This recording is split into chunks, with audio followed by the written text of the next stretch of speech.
महाराष्ट्र की तेज तर्रार आवाज वारिस पठान साहब, तैयब भाई, सलमान साहब और गोवंडी इमाम की टीम और गोवंडी मानपुर से आई हुई जिंदा दिल अवाम, मेरी माँ बहने, मेरे बुजुर्ग बच्चे, अस्सलाम वालेकुम, जय भीम। इतनी तेज तर्रार तकरीरें आपने सुना। मेरे पास वक्त बहुत कम है, मैं चाहता हूँ कि आप बैरिस्टर साहब को सुने, लेकिन फिर भी 10 मिनट इंशाल्लाह मैं लूंगा। 10 मिनट लूं या 15 मिनट?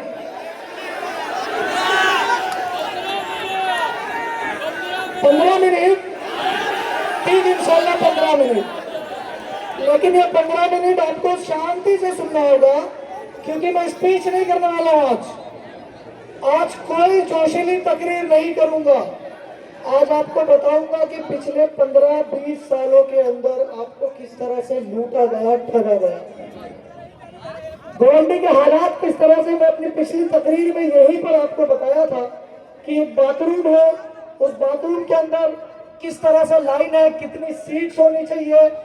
वर्ल्ड बैंक ने, वर्ल्ड हेल्थ ऑर्गेनाइजेशन ने, WHO ने बताया कितनी सीट्स होनी चाहिए और आपके पास कितनी सीट्स है। बड़ी शर्मनाक बात है गोवंडी के लिए कि एक स्टैंडर्ड सिटिंग जो होनी चाहिए बाथरूम के अंदर, वो भी आपके पास नहीं है।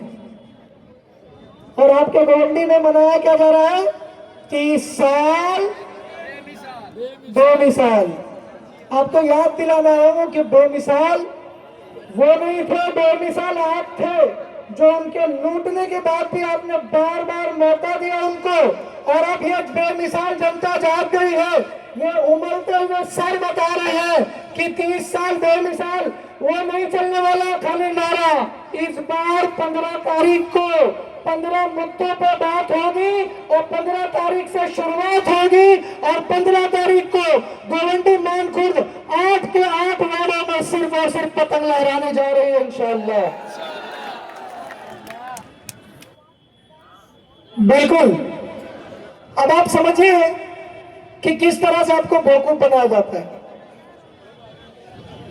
लोकल बॉडी इलेक्शन है, BMC का इलेक्शन है, काम क्या है?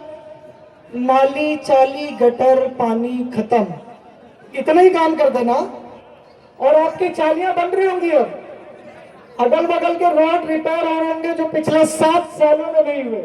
जैसे ही इलेक्शन डिक्लेयर होता है, पता नहीं इलेक्शन कमीशन पे कहां सोया होता है, जो ये लालच देकर आपकी गलियों का काम खोल देता है, रोड का काम खोल देता है और छोड़ देता है, और उसके बाद फिर बोलते हैं कि देखिए मैंने आपकी चाली बनाया, वोट दे दीजिए। अरे पिछले 7 सालों में कई बार उस चाली का पैसा आपने खाया, उसका हिसाब कौन देगा? ये हिसाब मांगे आप। आपको समझाने आया हूं कि हिसाब लेना आपका काम है, वरना ये इसी तरह लूट लूट कर खाते रहेंगे। अब आप समझिए किस तरह से करप्शन किया जाता है। शुरुआत कहां से होती है? बहुत लोगों को मेरी ये बात चुभेगी। कमीशन खोर चुनते हो आप नगर सेवक के नाम पर, कमीशन खोर चुनते हो आप MLA के नाम पर, कमीशन खोरों को आपने हमेशा कुर्सियां दी हैं। क्यों मैं कह रहा हूं समझिए। एक चाली का कॉन्ट्रैक्ट निकलता है, उस चाली को बनाने के लिए एक कॉन्ट्रैक्टर को कॉन्ट्रैक्ट दिया जाता है। ओपन कॉन्ट्रैक्ट का सिस्टम है, लेकिन आप देखिएगा इनके चट्टे बट्टे कॉन्ट्रैक्ट लेते हैं। बेचारे कॉन्ट्रैक्टर अगर ईमानदारी से डाले तो उनको डराया धमका जाता है कि आप बीड मत कीजिए, आप अपना कॉन्ट्रैक्ट यहां से हटा लीजिए, या कॉन्ट्रैक्ट लेंगे तो 40% दीजिए, 45% दीजिए। ये अपने कॉन्ट्रैक्टर्स को डालते हैं और यहां से शुरू होती है करप्शन की शुरुआत। 25 से 28% पहले ये लेते हैं अपने कॉन्ट्रैक्टर से। अगर इन्होंने 25% ले लिया, 100 रुपए के काम में 25 रुपए किसके जेब में गया? आपके कारपोरेटर साहब के। और उनकी डकार भी नहीं आती।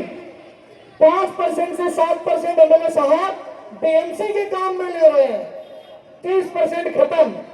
फिर उसके बाद ऑफिसर शुरू करते हैं ऊपर से नीचे तक लेकर, ये तकरीबन आपके MLA साहब के PA, आपके कॉर्पोरेटर साहब के PA, उनके CA, पता नहीं कौन कौन। फिर एक पैसा बचता है 100 रुपया, जो जनता के नाम पर आया था डेवलपमेंट का काम करने के लिए, बचता है सिर्फ और सिर्फ 20 से 22 रुपया। कॉन्ट्रैक्टर सोचते हैं कि 20-22 रुपए में मुझे काम भी करना है और प्रॉफिट भी कमाना है, किया क्या जाए? तो आपकी 6 चालियों का कॉन्ट्रैक्ट लेकर 2 बनाकर चला जाता है, 4 चालियां नहीं बनती है। समझ में आया आपको क्यों चालियां नहीं बनती है? समझ में आ रहा है कि नहीं आ रहा है? बताते जाइए। फिर उसके बाद अब कॉर्पोरेटर के पास जाते, कॉर्पोरेटर बोलता